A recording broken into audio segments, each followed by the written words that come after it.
Hello, everyone. My name is Giovanna Renfro, and I'm an assistive technology specialist for Houston ISD. Our AT team is creating videos to explain assistive technology and topics related to AT for our teachers, faculty, and parents during this COVID-19 pandemic. Today, we're going to talk about methods of vocabulary implementation. And here is the agenda for today.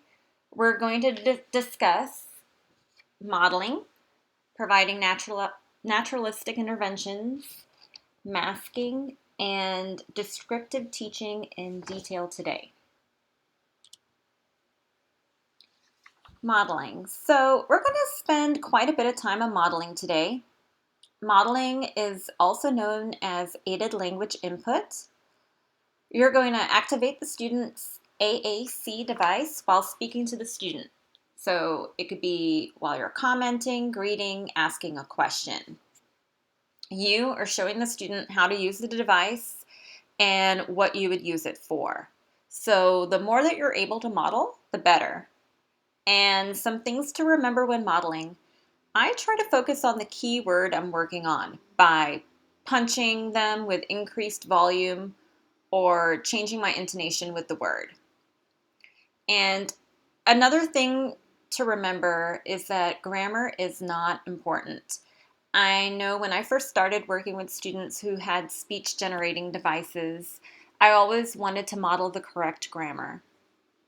And I soon realized that the message is more important than getting the grammar correct. So if I wanted to ask the student where they went over the weekend, I might just say, "Where go?" instead of "Where did you go?"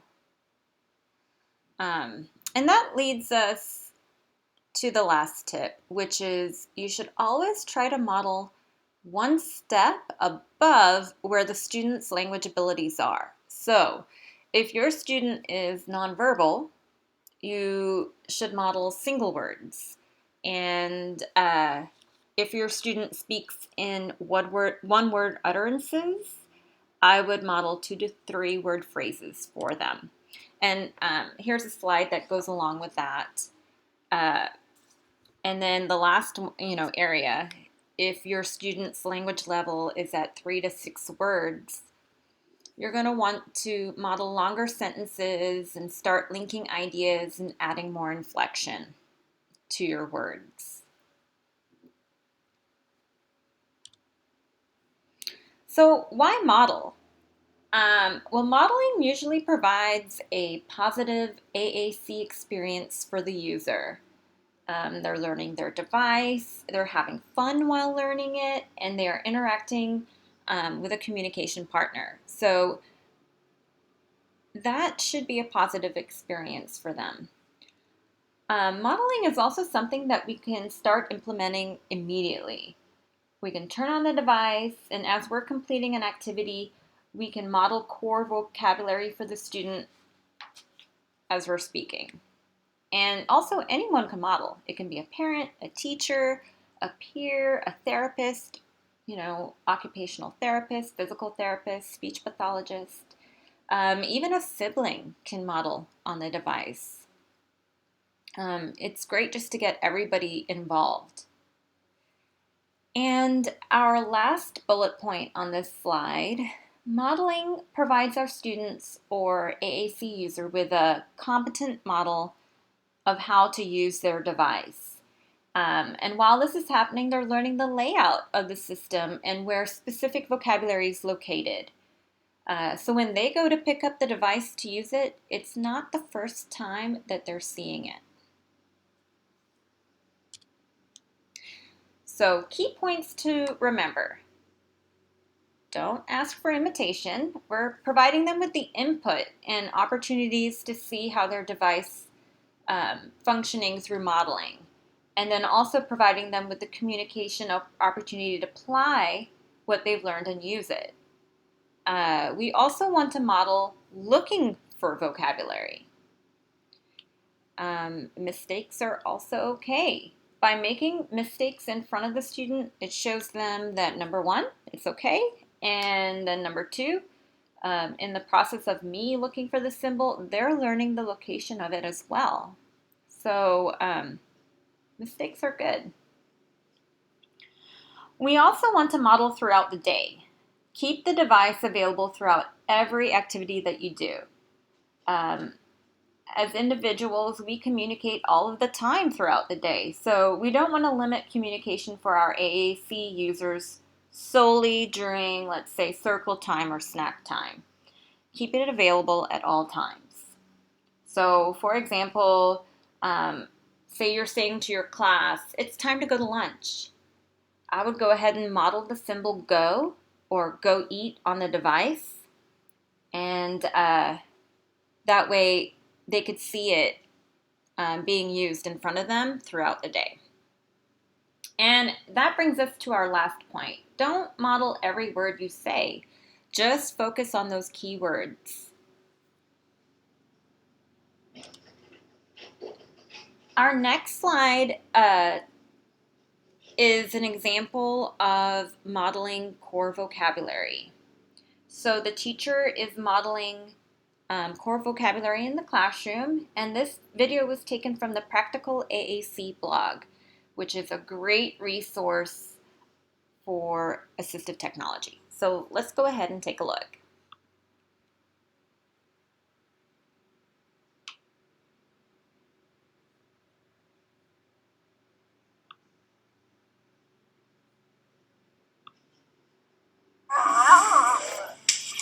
Okay, you guys, I have all these sounds for you guys to listen to. Okay? And when you like a sound, you can tell me you like it. See? I like it. I like it. So let's see. I like parrots. I like parrots. Listen. I like parrots. I like them.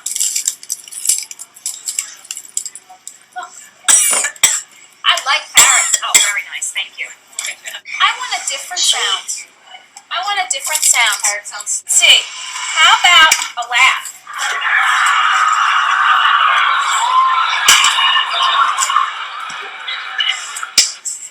Do you want that again? Yeah. Or do you want a different one?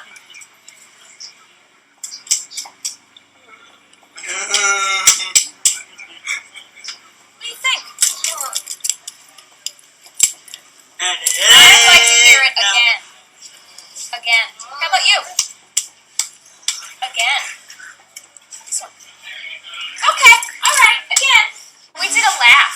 Do you want to hear the laugh again, or do you want something different? Oh, you want something different. All right.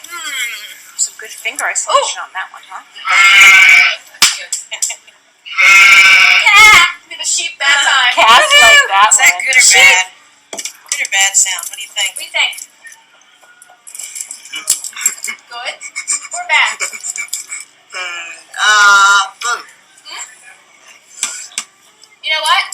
I think it was a good sound. What are you telling me? Did you liked it? All right, you liked it. Let's do it one more time if you liked it. Really like that one. I want something different. Oh, you want something different. All right. Do you want to hear that one again, or do you want to try a different one? It's your choice. You have to tell me.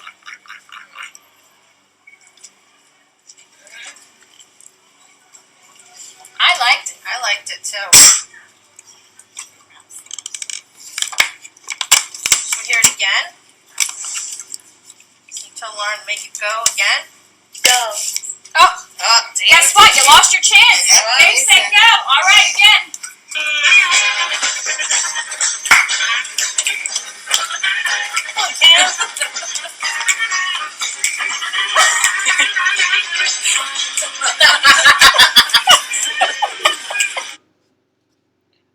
Okay, so as you can see in that video, the teacher did a great job modeling core vocabulary, and she was also just modeling key words there. She wasn't modeling every word that she was saying, just key words. All right, so let's get back to our presentation.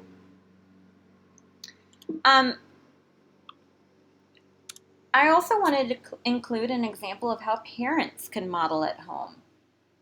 This is the Compton family, and they have a YouTube channel about AAC and core vocabulary.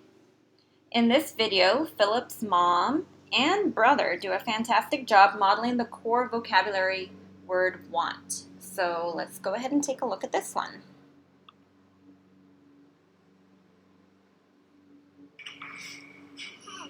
Alright, Philip, working.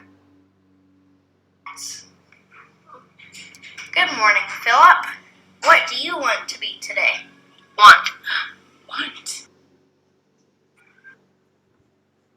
I'm sorry, it looks like it's having a little bit of trouble. Alright, Philip, we're going to read a story about hats. Good morning, Philip. What do you want to be today? Want. Want. Like. Today, I want to be a construction worker. He wants to be a construction worker. Good morning, Philip. What do you want to be today? Want. Want. Today, I want to be a cowboy. Good morning, Philip. What do you want to be today? Want. What does he want to be today? Today, Look, I want he wants. to be a firefighter. Do you see the firefighter? Yeah. Good morning, Philip. What do you want to be today? Want. What does he want to be today? Today, I want to be you. Oh, do you want to be like the daddy? That's very fun. Want. Let's look through there again and see all the different things that he wanted to be with his hats. There's his hats. Is that Philip? Yeah, there's Philip right there. He's looking at hats. Look, we have hats. Do you want a hat? Like. Which one do you want? Oh, you Want. You want the cowboy. Yeehaw! I want the fireman. What does Bennett want? I want to be a sailor. Look, Philip. Hi, look right there. You're a cowboy. Do you want to try my hat? Want. Okay, let's trade hats. Let's trade. Okay, wait. I want yours.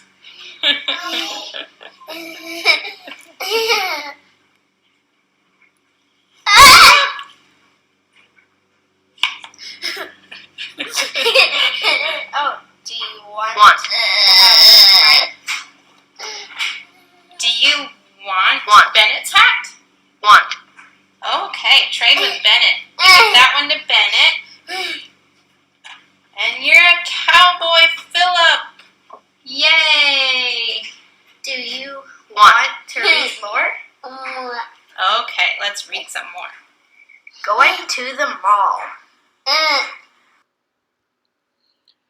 That's a great example of modeling core vocabulary at home, and they have lots of other videos showing them modeling at home. In that video, his brother was reading a book on their tablet, and they had the speech generating device in front of Philip for him to use, and as well as for his mom and his brother to model on it. So I hope those two examples provided a good example of how to model. We're now going to move on to naturalistic interventions. There's been some research in this area Sherpas et al. Studied how naturalistic language interventions in combination with a speech-generating device increased initiation and communication in preschool children. Those were children 3 to 5 years old who had autism and limited verbal abilities. Researchers found that using expectant delay, so some wait time, questioning looks, and verbal and physical prompts increased the number of gestures and vocalizations used by the children. They also found that the children began using their devices to make unprompted requests and comments. So we'll talk more about these naturalistic language interventions. So the first one is pausing. This is also known as expectant delay. This is giving the AAC user some time to process what you've said. They need time to formulate a response, so we should try to probably give them 5 to 10 seconds of wait time. And if their response is including multiple different symbols, that could take some time for our AAC user. When we pause, a good rule of thumb is to try to count to 10 in your head.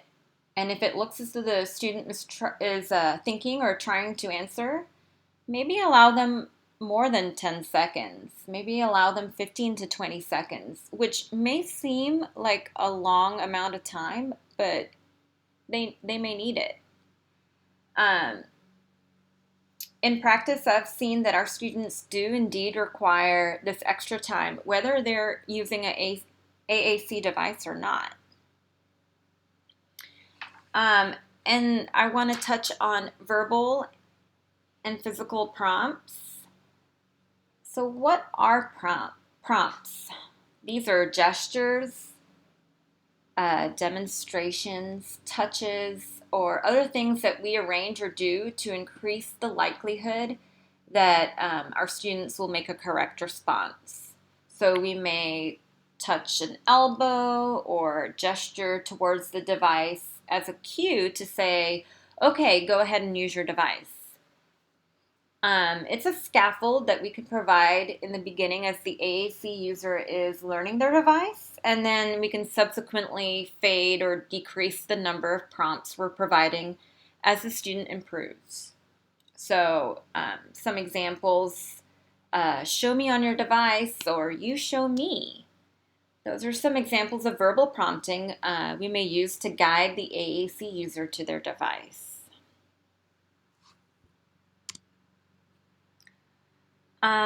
We can also ask WH questions. We tend to rely on asking yes or no questions, or questions that provide 2 choices to choose from. This is definitely a great place to start, but we ideally would like to graduate to asking different types of WH questions so that we grow our students' language and provide them with a more complex language example. When we provide the AAC user an opportunity to answer a WH question, it allows them to practice their language skills versus just providing an answer choice that was provided to them or answering with yes or no. I wanted to add this picture to this slide because it provides us with a great visual as to how we should introduce WH questions. I'm not sure if some people know that there is a hierarchy to asking WH questions and to understanding them. So we really should take that into consideration with our students.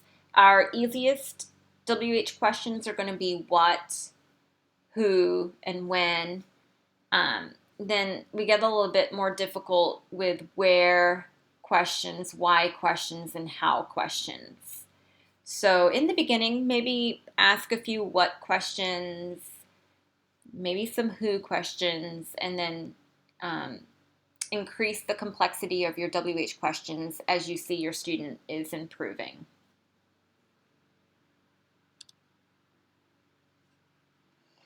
I also wanted to include masking. Masking is a great tool to use for our students who need to start off with a simplified visual field. So for some of our students, seeing all of the symbols at once, especially if it's a 42 or 60 grid size, can be really overwhelming at first. So we would mask symbols, maybe starting with 5 symbols on a page. And as the student learns those symbols and their placement, you would unmask a few more symbols to work on in order to keep building their language. The goal is to keep moving forward as the student gains skills. So we want to always keep that in mind. And like I said, it's a temporary measure aimed at supporting natural language development. So I have some examples of how we can mask using what we consider a low-tech device, which would just be a paper communication board.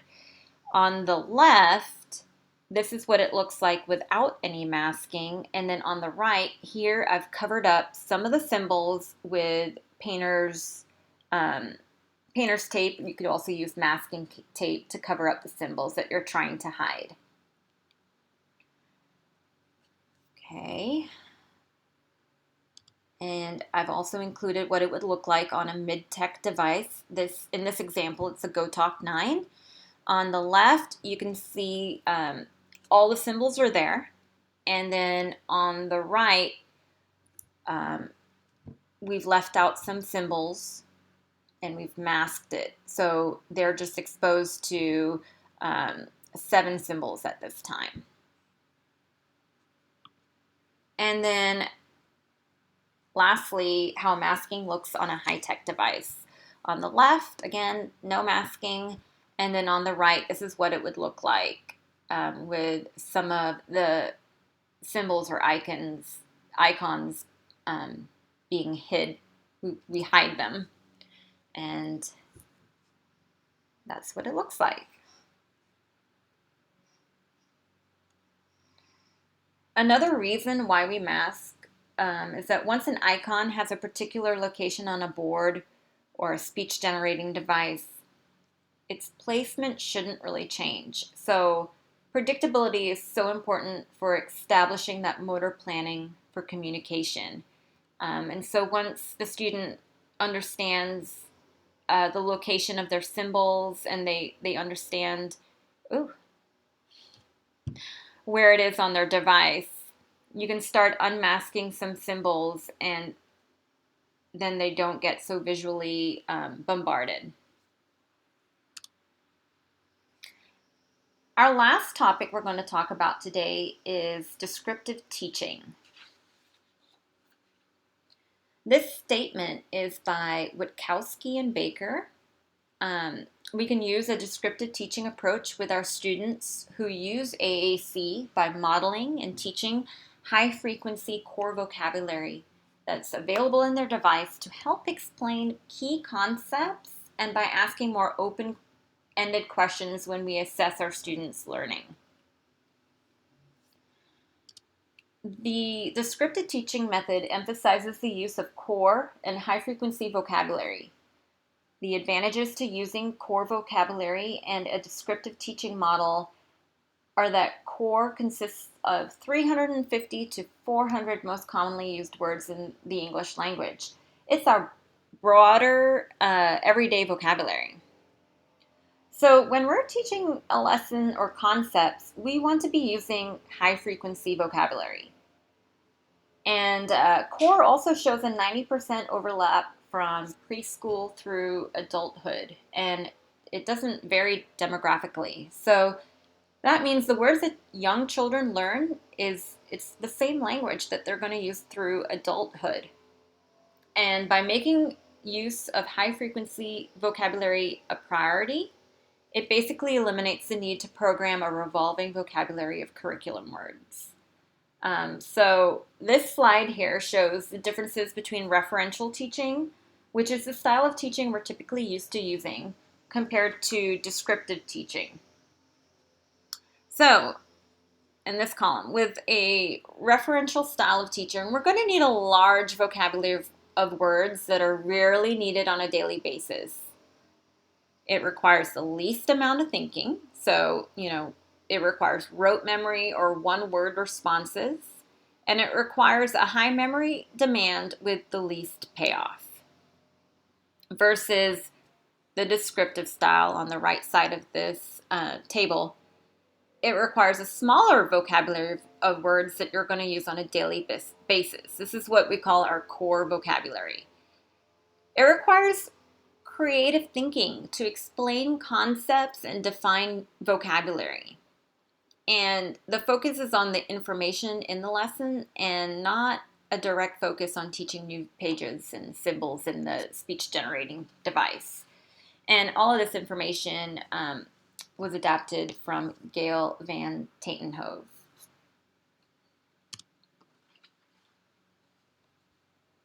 So the next slide shows examples of questions you would ask using each style. So the referential teaching style and the descriptive teaching style. Again, referential style is going to be on the left and the descriptive style is going to be on the right of these tables. So say we are in science class and we're learning about the different states of matter. With a referential style of teaching, we would usually ask, following the lesson, to name the 3 different states of matter. Using a differential style of teaching, we could check for understanding by asking a more open-ended type of question. So that, describe something when it is a solid. With this method, you're using core vocabulary to describe a concept, and you're definitely having to be creative in your responses. So you'll say it's hard, keeps shape, versus the referential style. You're basically just naming what you learned: solid, liquid, gas. But with the descriptive style, you're still answering the same question, just using core vocabulary, our high frequency words. And as you can see in the next example, with the referential style again, we're demanding rote memory by asking the question, is the T-Rex a herbivore, omnivore, or carnivore? And so the answer will be carnivore. Just rote memory there. And again, a one-word response. But on the other hand, using descriptive teaching, we can ask a more open-ended question by saying, what does the T-Rex eat? And the student has to come up with an answer using core vocabulary. It eats meat, eat other animals. So either a 2-word or 3-word response. We'll move to the next slide. This slide shows us an example of the types of open-ended questions we would ask using descriptive teaching. So we would focus our questions on asking like describe, tell me, define, explain, discuss, and how do you? We can also ask a few WH questions like what or where that are open-ended, but usually with these types of questions on this slide, it's going to be an open-ended question.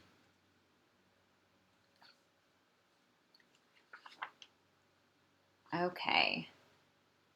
So what's the big picture? We want to teach language first and then work on expanding our students' vocabulary. We need to think about typically developing children. They typically come into kindergarten having mastered what we would consider being adult language. They have the form, structure pretty much down, and their sentence length is about the same as what they would use as an adult. Their greatest level of language growth in terms of listening and speaking is in the area of vocabulary. Now, when we think about our kids who use speech-generating devices, they are really behind and come into school having to learn language first. And so that's our number 1 priority. Once our students have really grasped language, then we can start to incorporate the more lesson-specific vocabulary. On this slide, I have an example of how we can teach core vocabulary within a lesson. So the lesson is about making a pizza. And here are all the different types of core vocabulary we can target during the lesson. So, roll the dough, in stove, on. So put sauce or the cheese, pepperoni on the pizza. Hot stove, cold cheese, little, big pizza, more sauce, cheese, pepperoni, like sauce, cheese, pepperoni. So we can really focus on these core vocabulary words while we are making a pizza with our class or with our student.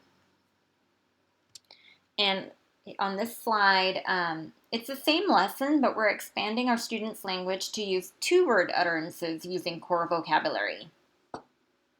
Want big pizza, want little, put in the stove. More on, sauce, cheese, or pepperoni.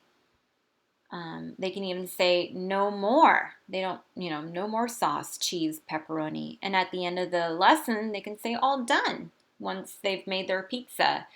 They can say they like it, they don't like it. It's dirty, it's wet. So in this example of making a pizza, you can see that we did more than just label items. We didn't label cheese, pepperoni, sauce. We are giving our students the opportunity to answer some open-ended questions, such as how does it feel? It's dirty, it's wet, it's cold, it's hot. Tell me if you like it. I like it. Don't like. And we're having our students give their teacher or their peers directives. They can tell us put on, put in, more on, take off. We also can provide our students an opportunity to negate or protest, don't like, don't want. And lastly, there's an opportunity for them to make comments. So all done, like it, this fun. So that should give you a good picture of how you can teach language using core vocabulary and the descriptive teaching method. I wanted to leave you with a video of Gail Van Tatenhove. I mentioned her earlier. She's a pioneer for assistive technology. She's a speech pathologist who specializes in working with children and adults who use augmentative and alternative communication systems. And her resources have been so helpful for this field. So here she is in this video teaching a class of adults about an emergency. So let's go ahead and take a look.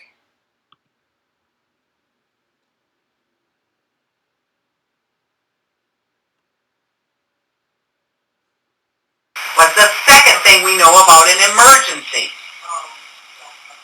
Bad things do not happen every day. All right, they're bad things, and they do not happen every day. Hurricanes. Which group would they fall into? We know they're coming, or we do not know they're coming? Mr. Cole?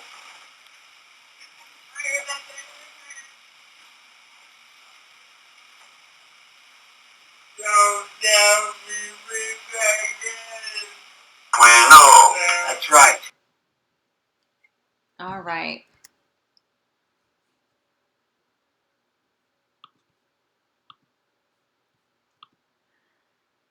So there you saw that she asked open-ended questions. And she could have asked, what do we call something bad that does not happen every day? The answer would be an emergency. And this would be considered fringe vocabulary. This word's not going to be readily available on one of our speech generating devices without someone pre-programming it into the device. So instead, she asked the question, what is an emergency? The answer, a bad thing. So open-ended questions gives you the opportunity to use that high-frequency words or our core vocabulary.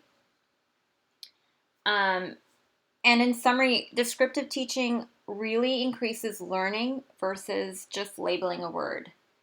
If you ask a student to explain a concept I'll have a greater idea of the information the student is grasping and which concepts they're still having difficulty understanding by asking them these open-ended questions, by using descriptive teaching. And I can use this information to plan my next lesson and focus on reteaching certain concepts that they weren't fully understanding. I really do hope this video was helpful for you. And we will have more videos next week regarding the topic of vocabulary selection. I hope you have a great day, and thank you.